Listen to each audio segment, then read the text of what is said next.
한 발 더 깊이 있게 뉴스 속으로 시사인이 만드는 정치 라이브 김은지의 뉴스인 7월 1일 방송 시작합니다. 안녕하세요. 저는 시사인 김은지 기자고요. 7월의 첫 날을 SJ 양님께서 활발하게 그리고 반갑게 열어주셨습니다. 슈퍼챗으로 함께 환영해 주셨는데요. 감사하고 고맙고 또 더 열심히 하겠다라는 말씀드리면서 바로 뉴스 리액션 들어가겠습니다. 쏟아지는 뉴스에 어떻게 반응해야 될지 알려드리는 시간인데요. 김영하 기자 안녕하세요. 네, 안녕하세요. 네, 그리고 월요일의 뉴스 리액터 신인규 변호사님 안녕하세요. 네, 안녕하세요. 신인규의 시대정신의 신인규입니다. 네, 시대정신으로 바뀌었습니다. 또 네. 많은 분들이 굉장히 환영해주고 계시는데요. 신 변호사님한테 굉장히 만나러 왔다. 그리고는 신변이 23대 인재로 영입해야 된다. 뭐 다양한 팬분들의 말씀이 있으십니다. 아, 너무 감사합니다. 열심히 하겠습니다. 자, 첫 번째 뉴스 들어가 볼까요? 네, 음모론에 중독된 극우 유튜브 정권. 네, 김진표 전 국회의장이 폭로한 윤석열 대통령 망언에 대한 야당의 반응입니다. 네, 오늘 이해식 더불어민주당 수석 대변인이 최고위 후에 기자들과 만나서 한 말인데요. 김진표 전 국회의장의 회고록에 윤 대통령이 이태원 참사 조작 가능성을 언급했다는 내용이 담기면서 지금 논란이 커지고 있습니다. 대통령실은 지난 금요일에 입장문을 냈는데요. 국회의장을 지내신 분이 대통령에게 독대를 요청해서 나누었던 이야기를 멋대로 왜곡해서 세상에 알리는 건 개탄스러운 일이다. 이렇게 말을 했습니다. 하지만 김진표 전 의장은 오늘 한국일보와 한 인터뷰에서 대부분의 국민들은 주요 매체들이 균형 있게 보도한 걸 보고 판단을 하는데 극소수 0.001% 사람들이 주고받는 것에 영향을 받아서 올바른 판단을 못한다면 잘못이라고 다시 한번 지적하기도 했습니다. 그리고 민주당 강유정 원내대변인도 지금이라도 이태원 참사 유가족을 한 분 한 분 만나 사과하고 대통령의 상식을 국민에게 입증하라고 촉구를 했습니다. 이 참사 유가족들은 다시 한번 분노했는데요. 관련해서 한겨레가 희생자 이남훈 씨 어머니 박영수 씨 이야기를 전했습니다. 박영수 씨는 극우 유튜버 단체와 여당 국회의원에게 당했던 2차 가해와 정부의 미온적인 태도가 떠올랐다면서 윤 대통령의 발언이 놀랍지 않을 정도로 정부 또한 2차, 3차 가해를 방관하고 유가족의 목소리는 듣지 않았다라고 말을 했습니다. 또 이태원 참사 유가족 협의회가 지난 28일 논평을 냈는데 참사 수습 과정에서 정부가 유류품 마약 검사부터 하고 부검을 권유했다든지 또 참사 수습 과정 유가족들 간의 만남 요구를 외면했다든지 하는 등의 행태를 보인 이유가 이러한 생각을 바탕으로 한 것이 아닌가 의문을 키울 뿐이다라고 지적을 했습니다. 네, 김진표 의장의 폭로가 나오면서 대통령 탄핵 청원이 더 불붙었죠. 네, 그렇습니다. 조금 전 확인해본 바로는 현재 해당 청원에 82만 8,595명이 동의를 했습니다. 이 참여자가 폭주하면서 대기 시간이 3시간 넘는다 이런 얘기까지 나오는데요. 청원이 게재된 지 열흘 만인데 엊그제 윤 대통령의 이태원 참사 음모론 제기 의혹이 공개되면서 이 동의 수가 훨씬 급증하고 있는 것으로 보입니다. 현재 이 청원이 국회 법사위에 회부된 상태인데요. 여기서 본회의에 올라갈지 말지가 결정됩니다.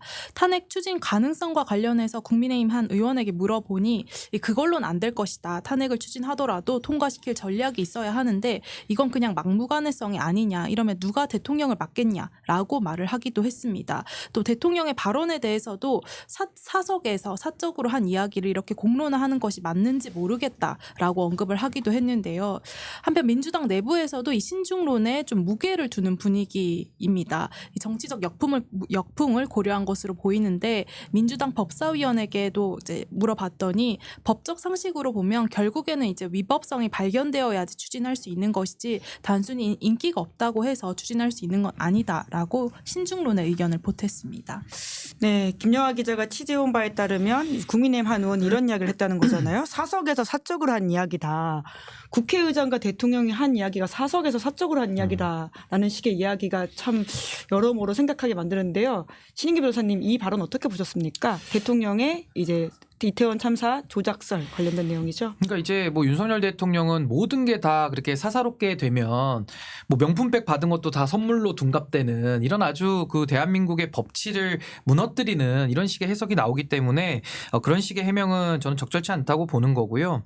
지금 윤석열 대통령이 극우 유튜버에 의해서 뇌가 지배당하고 있다라는 이제 이런 식의 의혹인데 사실은 김진표 전 국회의장의 회고록을 통해서 이게 전원으로 나온 겁니다만은 저는 그 전원의 뭐 적법성과 뭐 여러 가지 평가를 떠나서 윤석열 대통령 그동안에 뭐 극우 유튜버를 본다 거기에 영향을 받는다 이게 왜곡입니까? 저는 전혀 그렇게 생각 안 하고요. 그동안에 인사로 놓고 봐도 김영호 통일부 장관, 또 김채환 인재개발원장 내지는 뭐 YTN의 앵커로 들어가거나 또 어떤 분은 지금 공공기관장 사장으로 내려가는 것이 검토되고 있다는 말들이 나오고 있고 이건 팩트거든요. 그렇기 때문에 저는 김진표 의장의 말씀보다는 이런 구체적인 인사로 봐도 대통령이 영향을 받는다는 게 입증이 되는 거고, 또 하나는 이상민 행안부 장관이 이태원 참사 이후에도 지금까지 장관직을 유지하고 있거든요. 그렇다면 누가 봐도 상식적으로 이런 참사 후에 정치적 책임을 져야 되는 장관이 지금도 자리를 지킨다라고 한다면은 장관이 책임 없다라는 논리잖아요. 그 논리를 극우 유튜버에서 말하고 있거든요. 그러니까 이런 것들 두 가지만 제가 예시를 들었습니다만은 윤석열 대통령이 국민의 민심과 매우 동떨어져서 어떤 특정 견해, 특정 사상에 기반한 그런 국정 운영을 하고 있다라는 비판은 저는 감수하셔야 되는 거 아닌가라는 생각이 듭니다. 네, 말씀 듣고 보니까 오송 참사도 곧 일주기 다가오는데 여전히 이상민 장관이 자리를 지키고 있다라는 생각이 들기도 하는데요. 이제 그러다 보니까 대통령 탄핵 청원에 대한 불난 민심들이 계속 올라가고 있는 것 같은데 이 건은 좀 어떻게 보세요? 근데 이제 대통령 탄핵이라는 것은 이제 최후 수단성에 의해서 상당히 무거운 용어죠. 근데 지금 탄핵이라는 것이 일상화될 정도로 윤석열 대통령의 중대한 헌법과 법률 위반이 국정 운영에서 지금 차고도 넘치게 나오고 있는 거 아니겠습니까? 우리가 탄핵이라 그러면은 대통령 탄핵을 두 번 경험해 봤죠. 노무현 대통령에 대한 탄핵은 헌법재판소에서 기각이 됐고요. 박근혜 대통령에 대한 탄핵은 인용이 돼가지고 파면까지 이르렀던 우리가 역사적 경험을 가지고 있는데, 이게 그 헌법에 의하면은 제적의 3분의 2가 소추를 해야 되고 국회에서, 그리고 헌법재판소에서는 6인 이상의 재판관이 인용을 해야 파면이 되는 굉장히 엄격한 요건을 가지고 있습니다. 근데 저는 이번에 국회에서 발생한 국민청원이 지금 상당히 국민들의 뜨거운 관심을 받고 있잖아요. 이걸 통해서도 저는 민심이 확인이 되는데, 이미 민심에서는 윤석열 대통령은 심리적 탄핵을 이미 당한 거 아니냐라는 생각은 거의 지배적인 것 같고, 이 심리적 탄핵이 물리적으로 현실화될 가능성은 저는 서서히 높아져 가고 있다라는 생각이 드는 것이고요. 결국에는 헌법재판소에서 정치적 사법 결정을 하는 거기 때문에 윤석열 대통령의 이 지지도, 지금 이 콘크리트 같은 이 지지율이 언제 무너지느냐, 이것과 물리적 탄핵은 연동될 수밖에 없다. 저 그렇게 봅니다.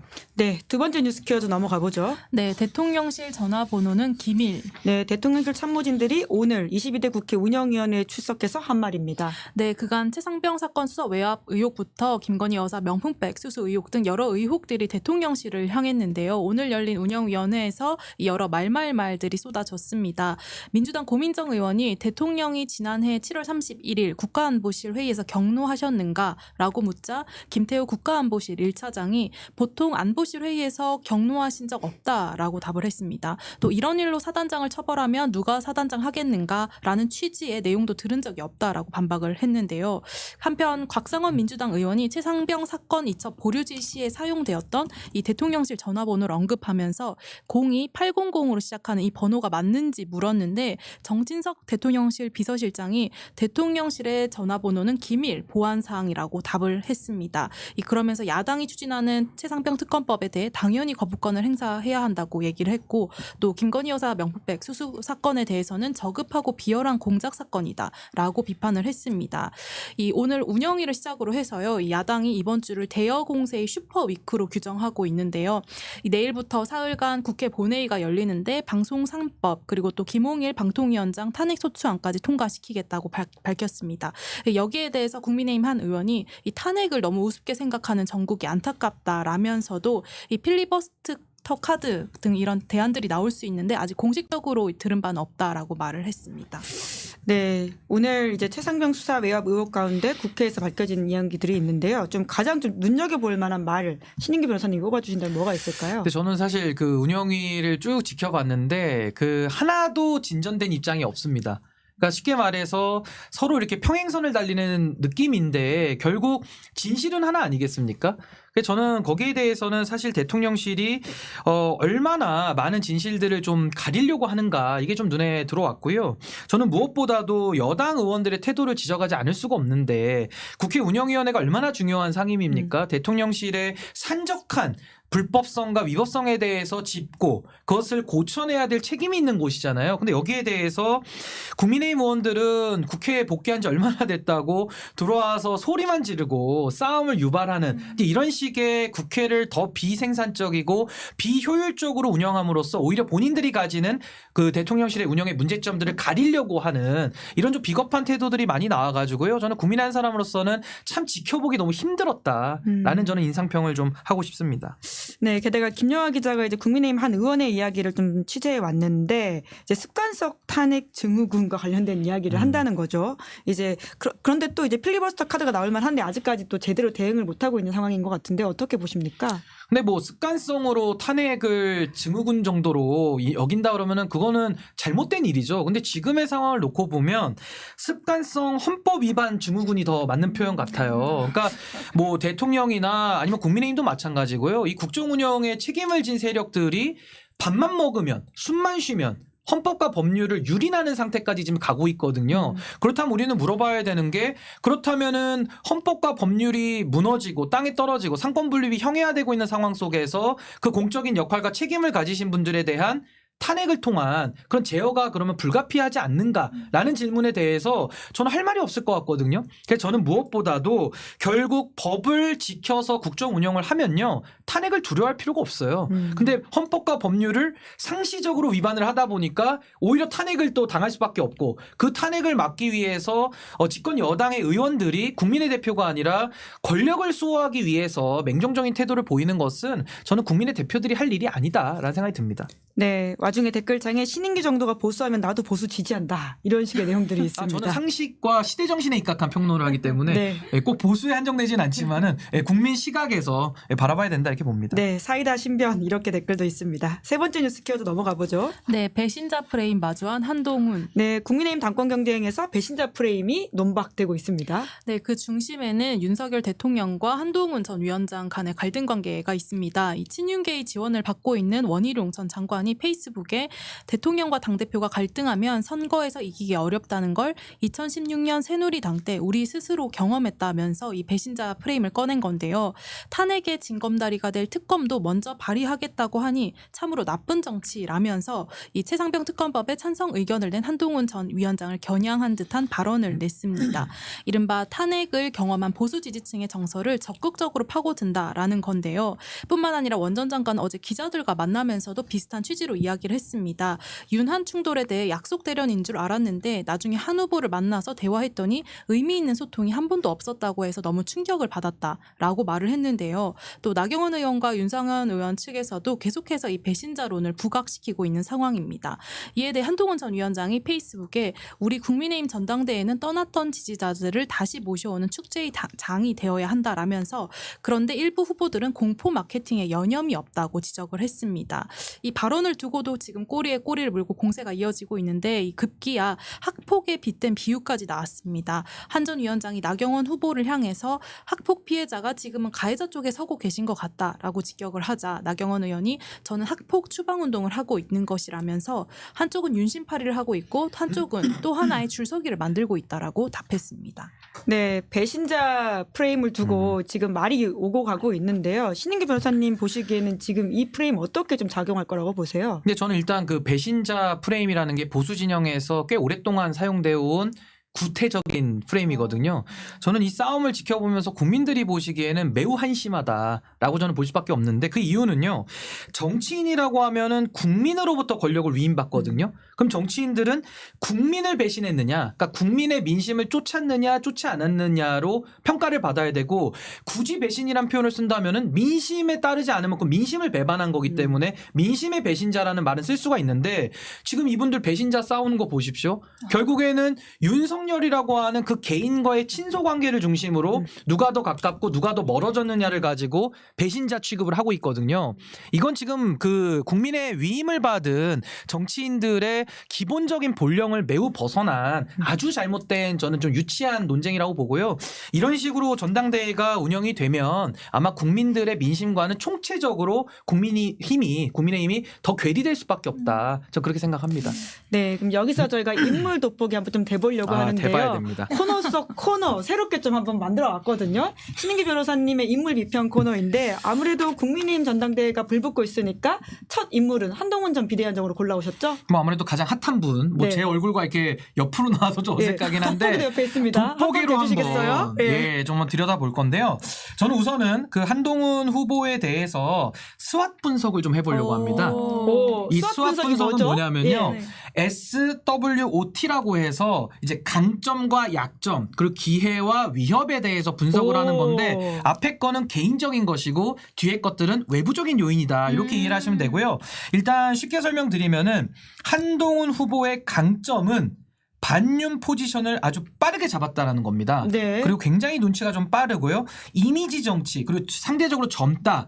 그리고 외모는 제가 동의는 잘 안 되지만은 지지하시는 분들은 뭐 멋있다 뭐 이런 식의 평가도 하고 있기 때문에 요거는 제가 장점으로 분류를 했고요. 그럼 약점은 뭐냐?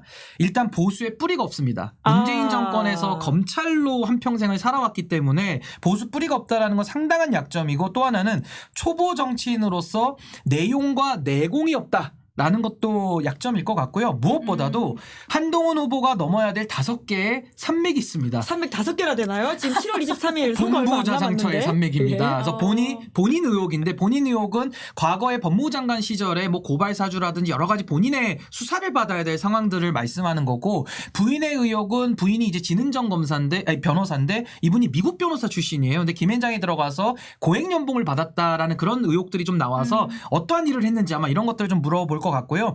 자녀 의혹은 지금도 수사받고 있는 사안이 있으니까 여기에 대한 것도 이제 넘어야 될 산이고 장인어른이 지금 나무 위키는 좀 임시 조치가 되어 있어서 아무도 못 찾아보시겠지만은 과거에 조폐공사 파업 유도 사건에 관련된 검사 출신이라는 점도 있고 마지막으로 처남의 의혹. 처남이 이제 성범죄 관련해 가지고 퇴직을 하게 되고 처벌을 받았는데 그때 한동훈 검사가 어떤 역할을 해준 거 아니냐 이런 의혹들이 이제 5대 의혹이라서 본부 자장처는 한동훈 후보의 위크 포인트다. 이렇게 본부 생각합니다. 자장처.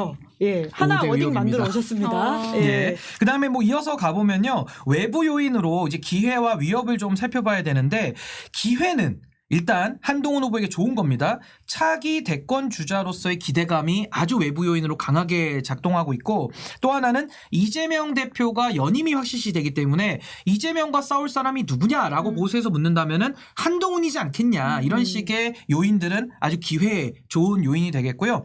위협의 요인은 뭐가 있냐면 이게 아주 어려운 부분인데 반윤 포지션으로 인한 집중 공세를 받고 있습니다. 지금 그렇죠. 그렇습니다. 그래서 지금도 후보군 중에서 4명이 나왔는데 3대1 구도를 만들었을 뿐만 아니라 홍준표 시장, 이 장외에서 때리는 분들 그리고 무엇보다도 윤석열 대통령이 혹시라도 개입을 한다 그러면 한동훈 후보의 당선을 막으려고 할 가능성이 높기 때문에 이런 거는 위협의 요인이 되고 여기서 핵심은 한동훈 후보가 여러 후보들과 다른 주자들의 집중 공세에 대해서 얼마만큼 정치적 맷집을 가지고 있느냐 요건 아주 좀 눈여겨봐야 될 부분이다라고 생각을 합니다. 그런데 한동훈 전 비대위원장 반윤은 맞나요? 어떨 때 메시지가 또 네. 왔다 갔다 한다 느껴질 때가 있거든요. 요런 걸 이제 엉거주춤 반윤이라고 하죠. 아, 엉거주춤 반윤인가요? 우리가 그 벌서 예. 보셨죠? 이렇게 예. 그 일어선 것도 아니고 앉은 것도 아닌 그 벌 자세가 아, 있는데 굉장히 힘들죠. 그거 예. 한 10분만 해도 뭐 예. 다리 근육은 단련되겠습니다만은 그 벌로도 많이 쓰이는 건데 지금 한동훈 후보는 엉거주춤형 반윤이다. 그래서 반윤도 아니고 친윤도 아닌 상당히 애매모호한 스탠스지만은 그래도 표면적 형식적으로는 윤석열 대통령과 각을 한번 세워보겠다라는 의도가 현재로서는 보여지고 있습니다. 네, 오늘 제대로 돋보기 돼봤습니다. 제대로 보였나요? 자, 다음 네. 주에도 또 정치인에 대해서 신인교의 돋보기 들여다보도록 하겠습니다. 자, 그럼 마지막 뉴스 키워드 가볼까요? 네, 교체론 시달리는 바이든. 네, 미국 대선 첫 TV 토론 이후에 바이든 대통령이 위기를 맞고 있습니다. 네, 뉴욕타임즈를 비롯한 진보적 매체들까지 후보 사퇴를 주장을 하고 나섰습니다. 첫 TV 토론에서 잦은 기침과 말을 더듬는 등 이제 노쇠한 모습을 보인 것 때문인데요. 트럼프 전 대통령의 당선 가능성이 훨씬 높아졌다라는 분석과 함께 이 전 세계가 트럼프의 재집권에 대해서 대비해야 된다라는 이런 의견이 커지고 있습니다. 특히 대외안보 정책 기조와 관련해서 우려가 큰데요. 트럼프 전 대통령은 실익을 얻겠다라는 기조이기 때문에 한미 연합 훈련을 축소하거나 또는 뭐 방위비 분담금을 대폭 인상하려 할 가능성이 있는 만큼 트럼프발 안보 리스크에 한국 정부가 얼마나 대비되어 있냐 하는 질문이 나오고 있습니다. 네, 짧게 여쭙겠습니다. 저희가 이제 트럼프의 이제 집권 가능성이 얼마나 대비되어 있냐라고 하는 부분에 있어서는 신 변호사님 어떻게 보십니까? 우선은 이제 바이든 대통령이 현직이기는 한데 나이가 고령이기도 하고 여러 가지 기조면에 있어서 미국 국민들의 선택을 받기에는 좀 흐릿한 면이 있어서 지금 이제 트럼프가 좀 부상을 하고 있거든요. 근데 사실 우리가 트럼프 대통령을 경험해보지 않은 건 아니기 때문에 사실 문재인 대통령 때 여러 기회가 있었으면서도 결국 잘 살려내지는 못했어요. 근데 만약에 트럼프 대통령이 당선이 된다고 한다면은 저도 좀 상상이 잘 되지는 않지만은 네. 정말 좀 한반도의 이 여러 가지 어려운 상황 속에서 정말 고도의 좀 전략적인 접근이 좀 필요하지 않을까라는 생각이 좀 듭니다. 네, 오늘 처음으로 신인규의 돋보기까지 해봤는데 알찬 시간이었습니다. 다음 주도 잘 부탁드리겠습니다. 그럼 두 분 수고 많으셨습니다. 고맙습니다. 네, 감사합니다. 감사합니다. 네, 7월 1일 뉴스 리액션 여기까지 살펴보고요. 잠시 후에는 더불어민주당 이현주 의원과 함께 돌아오겠습니다. 기다리시는 동안 구독, 좋아요, 알림 설정 부탁드리겠습니다. 고맙습니다. 유튜브